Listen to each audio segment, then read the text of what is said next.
जय महाकाल, जय माता शमशानी। आज की वीडियो में मैं एक दिवसीय शैतान की बेटी की साधना दे रहा हूँ, जिसका संपूर्ण घरेलू मंत्र विधि विधान इस वीडियो में बता रहा हूँ। सबसे पहले तो इस शक्ति का लाभ बता दूँ। इस शक्ति का लाभ इस प्रकार से है, इस शक्ति को जो भी साधक या साधिका सिद्ध कर लेता है या कर लेती है, वो साधक को इससे जो है अपार शक्ति बल की प्राप्ति होती है, चाहे मानसिक शक्ति हो चाहे शारीरिक शक्ति हो। एक अलग दुनिया की शक्ति की प्राप्ति होती है। इसके अलावा ऐसी शक्ति का साधक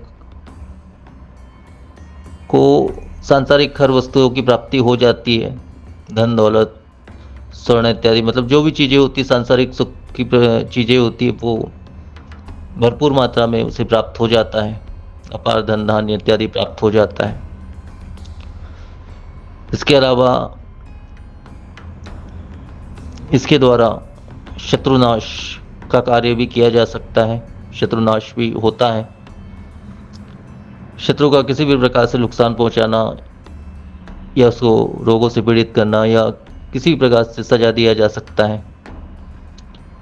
इसके अलावा जो है वशीकरण का कार्य भी किया जा सकता है। किसी भी इंसान को पल भर में अपने अनुकूल में अपने वश में किया जा सकता है और उसे अपना इच्छित कार्य करवाया जा सकता है। इसके अलावा उच्चाटन विद्वेषण का कार्य भी इससे होता है।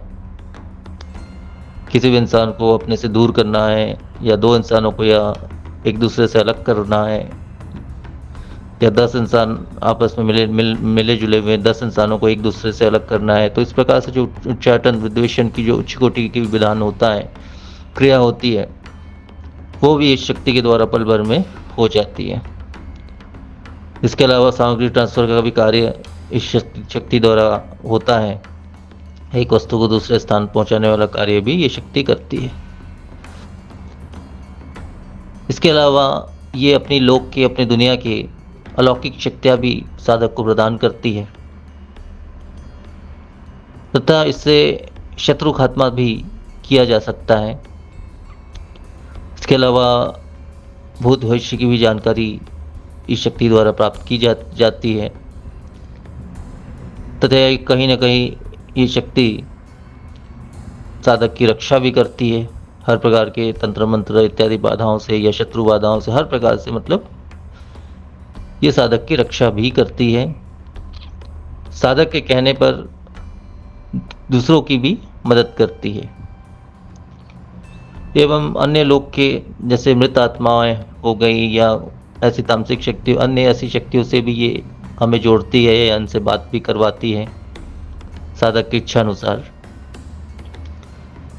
इसके अलावा काले तंत्र की उच्च कोटि की विद्याएं या दिव्य मंत्र भी साधक को प्रदान करती है।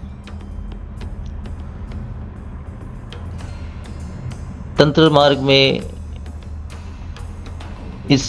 ऐसे साधक बहुत ही आगे बढ़ जाते हैं जो इस शक्ति को प्राप्त कर लेते हैं। हालांकि ये एक तामसिक मार्ग होता है कहीं ना कहीं, लेकिन ये शक्ति के द्वारा तंत्र मार्ग में वो काफ़ी आगे बढ़ जाते हैं, बहुत उच्च कोटि के लेवल को वो प्राप्त कर सकते हैं। इसके अलावा जैसे गणाधन हो गया, गोडाउन ट्रांसफ़र हो गया, ये सब कार्य भी शक्ति के द्वारा लिया जा सकता है। ये सब कार्य भी शक्ति करती है। इस प्रकार से बहुत से लाभ है, अनगिनत लाभ हैं इस शक्ति के सिद्धि से, प्राप्ति से। इस साधना को कोई भी स्त्री और पुरुष कोई भी कर सकता है और इस विधान को किसी भी शुक्रवार या बुधवार या रविवार ऐसे दिनों में शुरू किया जा सकता है कि रात्रि से रात्रि 11:30 के बाद से इस साधना को शुरू किया जाता है। 11:30 से लेके सुबह 3:30 रात के 3:30 के बीच ये साधना होती है।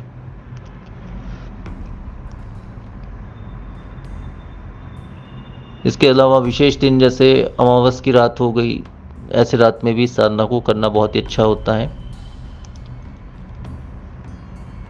तो इस प्रकार से के समय में साधना को की जाती है। रात्रि 11:30 से 3:30 के बीच का जो समय होता है रात का, ये समय अति उत्तम होता है साधना के लिए। अब इसकी विधि इस प्रकार से है। इसमें जो दिशा होती है साधना की वो दक्षिण होती है। दक्षिण की दिशा में एक लकड़ी की चौकी बिछा लें, उसके ऊपर में काले रंग का एक नया वस्त्र बिछा लें। उसके ऊपर आपको एक कलश लेना है, मिट्टी का एक कलश ले लें आप। वो भी अगर काले रंग का लेंगे तो और भी अच्छा रहेगा, या नहीं भी लेंगे काले रंग का तो भी चल जाएगा। छोटा सा एक कलश ले लें मिट्टी का। अब उस कलश में जो है आपको एक काली नींबू का मतलब ये है कि एक नींबू लेना है आपको। उसमें काजल इस प्रकार इतनी मात्रा में उसमें काजल लगा देना है कि उसका रंग काला हो जाए। तो एक काली नींबू उस कलश में रखना है, तथा इसके अलावा जो है काली पीली चावल, मतलब आपको जो है आधी मुट्ठी चावल लेना है। उस चावल में काजल इतनी मात्रा में मिला दें कि उसका रंग काला हो जाए। उस काली चावल को उस कलश में आधी मुट्ठी आपको रखना है। और पीली चावल नहीं, इसमें सिंदूरी चावल लगती है। मतलब थोड़ा सा आप सिंदूर ले लें और सिंदूर को थोड़ी सी चावल में इतनी मात्रा में मिक्स कर लें कि उसका रंग लाल हो जाए। अब उस लाल चावल को यानी सिंदूरी चावल को आधी मुट्ठी समथिंग आपको उस कलश में छोड़ देना है। इसके अलावा काली तिल की कुछ मात्रा उसमें छोड़ देना है। और काली तिल जो कलश की आप जो स्थापना करेंगे, जैसे आप स्थापित करेंगे, तो थोड़ी सी काली तिल, एक मुट्ठी आपको काली तिल रख देना है। उसके ऊपर जो है इस कलश को आपको रखना है, स्थापित करना है। और कुछ दाने काली तिल का कुछ मात्रा जो है उस कलश के अंदर भी छोड़ देना है। इसके अलावा जो है केवड़े का इत्र आप इसमें कुछ मात्रा में छोड़ दें कलश के अंदर। और एक कच्ची काली सुपारी, मतलब सुपारी में भी काजल से अभिषेक करके उस सुपारी को उस कलश में छोड़ दें।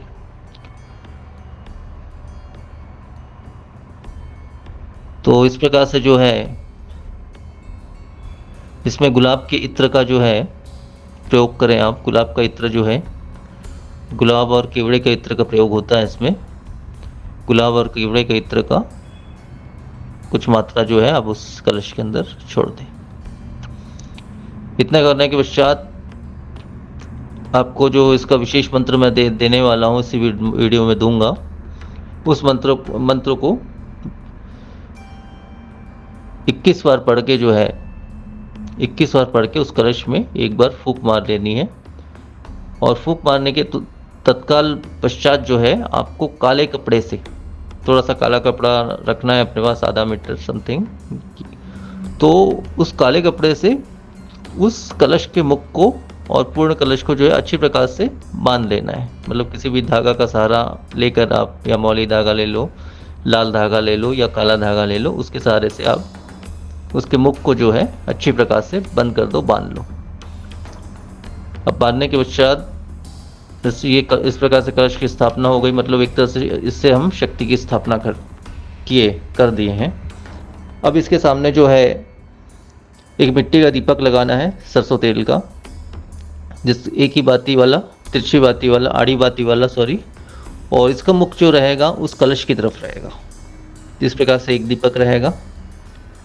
और सुगंधित अगरबत्ती अपनी इच्छा अनुसार लगा लें, या सुगंधित धूप मत लगाइए, अगरबत्ती लगा लें। 2 लगा ले या 5 लगा ले, जैसा भी है।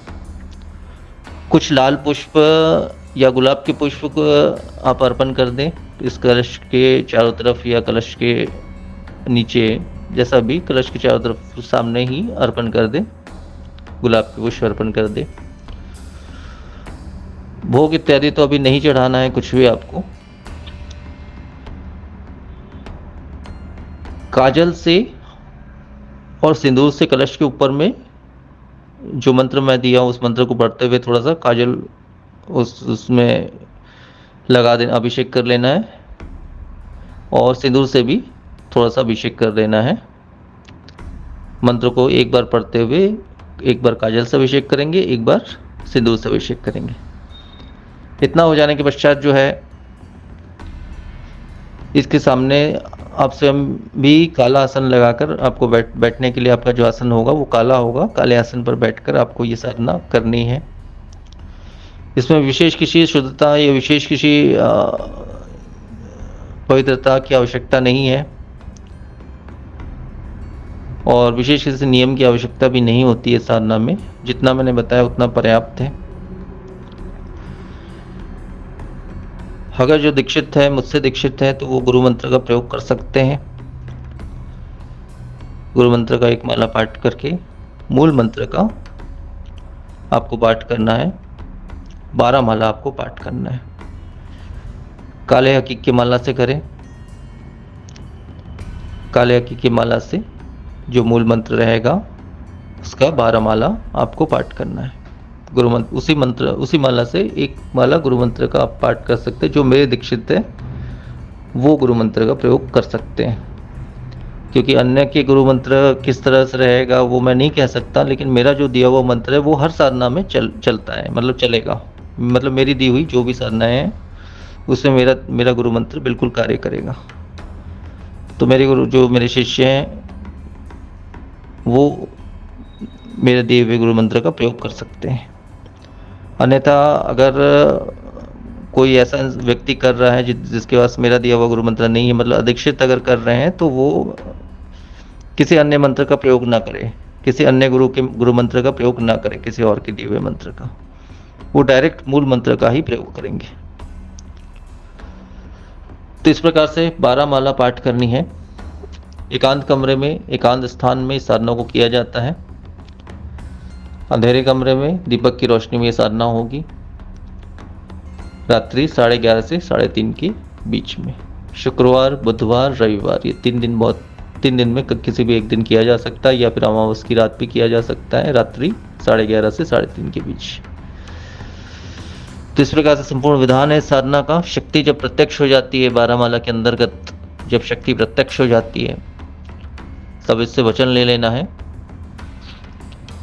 कि मतलब जैसे दूसरी शक्ति से लिया जाता है उसी प्रकार से वचन आप ले ले। बदले में वो जो भी तामसिक या जिस भी प्रकार का भोग वो मांगती है वो भोग आप उसे अर्पण करेंगे। मतलब आप जब कार्य उससे लेंगे शक्ति से, तब कार्य लेने के पश्चात या पहले भी आप भोग उसको अर्पण करेंगे। तो अधिकांश भोग तो इसमें अदृश्य हो जाता है, और अगर कुछ मात्रा में बच भी जाता है तो उसको आपको नदी तालाब किनारे छोड़ाना है, रखना नहीं है। तो और इस कलश को जो आपने बनाया, स्थापना दिया है, इसको तब तक रखना है जब तक आप इस शक्ति से जुड़े रहना चाहते हैं। तब तक ये शक्ति आपसे जुड़े रहेगी। 1 महीने, 2 महीने, 6 महीने, 2 साल, 10 साल भी रख सकते हो। और अगर आपको किसी दिन इस शक्ति से अलग होना है या इस शक्ति का त्याग करना है, तो आप इस कलश को जो है खोलकर, इसका मुख जो आपने बांध कर रखा है इसे खोलकर, इसके अंदर की सारी सामग्री निकाल कर आपको किसी जल या किसी वृक्ष के नीचे छोड़ देना है, या जल में ही विसर्जित कर दे, ज़्यादा अच्छा रहेगा। और कलश को भी खोल के अलग से जल में विसर्जित कर दे। तो इस शक्ति जो है स्वतः ही आपसे अलग हो जाएगी। तो इसका जो मूल मंत्र है जिसका 12 माला पाठ करना है, वो विशेष मंत्र मैं बता दे रहा हूँ। वो मंत्र इस प्रकार से है: ओम रीम मरघट की मिट्टी, गोरट की छाया, चेतसा, उलटनी नारसिंह, पलटनी काया, लम सह फट स्वाहा। मंत्र एक बार फिर से बोल दे रहा हूँ। ओम रीम मरघट की मिट्टी, कोरट की छाया, चित्सा, उलटनी नारसिंह, पलटनी काया, लम, सह, फट, स्वाहा। तो मंत्र इतना ही है। और इसमें जो है जिस भी स्थान में आप साधना करें, एकांत कमरे, एकांत स्थान में, इसमें अन्य किसी मंत्रों का प्रयोग नहीं करना है, अन्य देवी देवताओं के मंत्रों का प्रयोग नहीं करना है, इस बात का ध्यान रखना है। और शरीर बंधन सुरक्षा घेरा अनिवार्य है, क्योंकि इसमें अनुभव भी वैसे ही तीव्र होते हैं, इसलिए शरीर बंधन और सुरक्षा घेरा अनिवार्य होता है साधना में, जो कि बहुत ही अनिवार्य है। तो इतना ही संपूर्ण विधान है। तो आज के वीडियो में फिर इतना ही। जय महाकाल।